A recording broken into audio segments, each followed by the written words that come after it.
Welcome to Man Does Tech, where I solve the problems you didn't even know you had. You begin by checking basics quickly. Make sure your Oneplus runs a supported Oxygen OS and the Google app is updated. Next, grant microphone and location permissions so voice detection works reliably.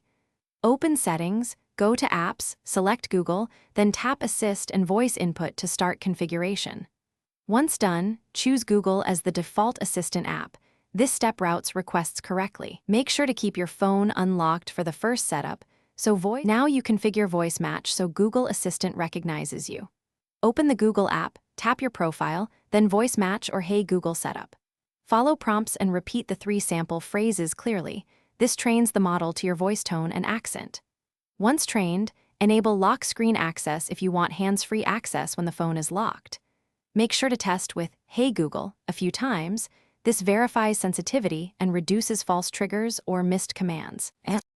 Finish by customizing the assistant voice, routines, and default apps to match how you use the phone. This boosts usefulness. Test essential commands like making calls, getting directions, and controlling smart devices to confirm end-to-end function. If Assistant fails to respond, check microphone and assistant permissions, disable battery optimization for the Google app, and reboot. If problems persist, clear app cache or reinstall the Google app.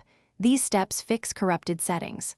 Lastly, make sure no third-party launcher blocks assistant gestures or voice activation. Thanks for watching. If you found this helpful, don't forget to like and subscribe.